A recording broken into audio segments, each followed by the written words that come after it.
آتے ہیں اور واپس بھی وزیر اعظم کے جہاز میں آتے ہیں. ساتھ ساتھ خان صاحب کی بھی ابھی ایک آڈیو لیک ہوئی ہے تھوڑی دیر پہلے جاری کی گئی ہے جس میں وہ مطلب پلان بنا رہے ہیں. تو کیا کہیں گے, آڈیو لیکس کا معاملہ تو بہت آگے تک نہیں جا رہا. دیکھیں صرف پیپلز پارٹی کی آڈیو لیک نہیں ہو رہی, تو دیکھنا ہے کہ منظر عام پر کب وہ چیز بھی آتی ہے. لیکن سب سے پہلے اسحاق ڈار کے اوپر بات کر لیتے ہیں. دیکھیں اسحاق ڈار جو ہے وہ ایک اشتہاری مجرم ہے. اسحاق ڈار کی وزیر اعظم, سابق وزیر اعظم کے جہاز پہ جانا اور پھر اس وقت کے وزیر اعظم کے جہاز پہ آنا نظام عدل جو ہے اس کا مذاق اڑانے کے مترادف ہے. جو پاکستان کا عام آدمی ہے, جو عام پاکستانی شہری ہے, جو چھوٹا چور ہے, وہ نظام عدل کی طرف دیکھ کر ماتم کر رہا ہے اور کہہ رہا ہے ایسا کیوں ہے کہ بڑا مجرم, عوام کا مجرم, منی لانڈرر, چور, جس نے عوام کے پیسوں کے ضامن ہوتے ہوئے چوری کی, جو سرٹیفائڈ طریقے سے ایک حلف نامے میں کہہ چکا ہے کہ میں نے شریف خاندان کے لیے کرپشن بھی کی, منی لانڈرنگ بھی کی, قاضی فیملی کے نام کے اوپر اکاؤنٹس بھی کھلوائے, جس کے اثاثوں میں 91% انکریز ہوا 9 سال کے اندر. اس آدمی کو تو آپ سرکاری پروٹوکول پہ پاکستان ایئر فورس کے جہاز پر لے کر آتے ہیں, اس کو آپ وزیر خزانہ کا حلف اٹھواتے ہیں, اس کو زینت بناتے ہیں پاکستان کے ایوان کی.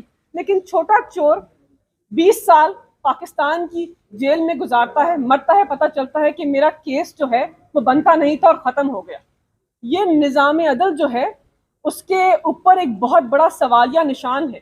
اور اس نظام عدل کے جو ضامن ہیں, جو اعلیٰ عدالت کے محترم ججز ہیں, خصوصاً پاکستان کے جو چیف جسٹس ہیں, ان سے استدعا ہے کہ اس کا نوٹس لیں. پاکستان کی عوام اس نظام عدل کے اندر ان کا جو کانفیڈنس ہے وہ ختم ہوتا جا رہا ہے.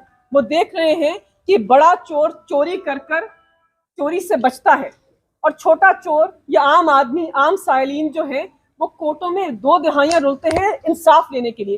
ایک کیس جو میرے سامنے آیا پچھلے سال, 22 سال, ایک عورت کے مرنے کے 22 سال بعد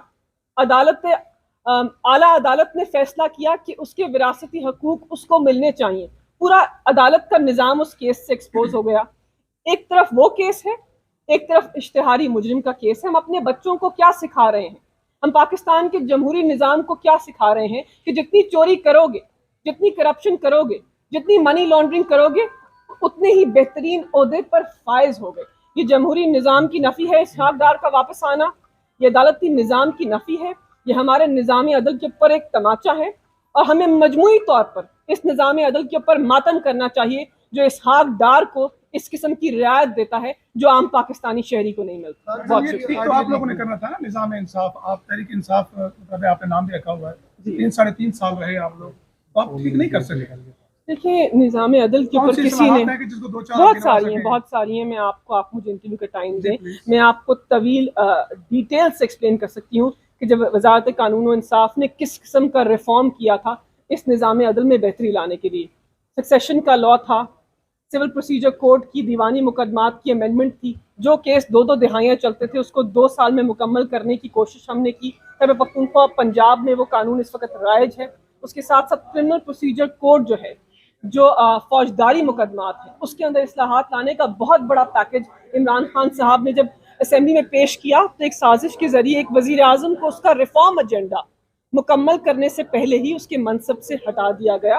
خواتین کے وراثتی حقوق کے لیے ہم نے قانون سازی کی. میں نے خود اینٹی ریپ بل کو پاس کروایا. بہت طویل لمبی لسٹ ہے قانون سازی کی جو ہم نے کی, اور پاکستان کی عوام الناس کے لیے قانون سازی کی. اس وقت جو ایوان ہے وہ صرف NRO 2 دینے کی زینت بنا ہوا ہے.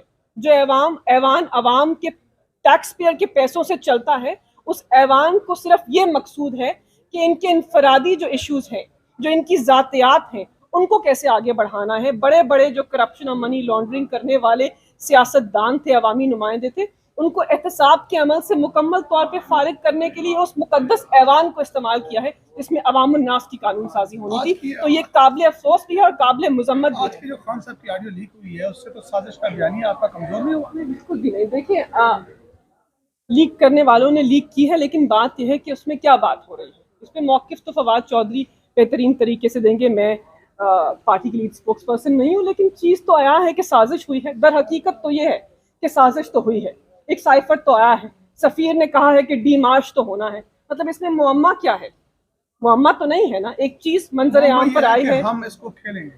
دیکھیں ایک سیاسی گفتگو ہو رہی ہے پرنسپلس اور اس میں کتنی تصدیق ہے, اس کو کتنا جوڑا گیا ہے, کہاں سے اٹھایا گیا ہے. میں نہیں جانتی کہ آڈیو ٹیپ کے اندر کہاں کہاں سے چیزیں ملائی گئی ہیں, کیا وہ فل آڈیو ٹیپ ٹھیک ہے. وہ سب چیزیں منظر عام پہ آنی ہے. پاکستان تحریک انصاف کا آفیشیل موقف آپ کے پاس آئے گا, فواد چودھری صاحب خود دیں گے. جتنا میں نے اس کو سنا ہے مجھے تو لگتا ہے کہ تصدیق پر تصدیق ہو رہی ہے, بتا رہے ہیں سب کو. اور پاکستان کے نوجوان جو ہیں وہ سازش اور مداخلت کے بیچ میں جو سفر ہے اس کو طے کر چکے ہیں. پوچھئے کسی عام نوجوان سے کہ تمہارے وزیر اعظم کو مداخلت سے ہٹایا تھا یا سازش سے ہٹائے گا, بتائے گا سازش سے ہٹایا تھا. تو ان چیزوں میں کوئی بات نہیں. ملکہ بخاری صاحب, لاسٹ کوشچن, جو وزیر اعظم ہاؤس کی آڈیو لیک ہوئی ہے اس سے پی ٹی آئی اسپیشلی بہت زیادہ اس کو اس وقت اٹھا رہی ہے, اجاگر کر رہی ہے. تو آنے والے دنوں میں کیا لگتا ہے, انویسٹیگیشن تحقیقات جب ہوں گی تو کیا لگ رہا ہے, معاملات کی جانب بڑھتے ہوئے دکھائی دے رہے ہیں؟ دیکھیے میں تحقیقات میں کیا منظر عام پر آئے گا وہ تو آپ کو نہیں بتا سکتی, لیکن یہ بات ضرور ہے کہ تحقیقات ہونی چاہیے. چاہے امپورٹڈ وزیر اعظم کا منصب ہے, منصب تو وزیر اعظم کا ہے, سیکیورٹی لیبس تو بہت بڑا ہے, 130 گھنٹے کی ریکارڈنگ ہے, ڈارک ویب پہ بک رہی ہے ریکارڈنگ کتنے لاکھوں ڈالر میں. تو یہ تشویشناک ہے ایک مضبوط جمہوری نظام کے لیے, ایک نیوکلیئر پاورڈ اسٹیٹ کے لیے, ایک بہت بڑی افواج رکھنے والے ملک کے لیے. تو اس کے اوپر بہت ساری چیزیں جو ہیں وہ سوال بن کر آئی ہیں, اور اس کی تحقیق مکمل ہونی چاہیے کہ کس طرح اتنا بڑا سیکیورٹی لیپس ہوا.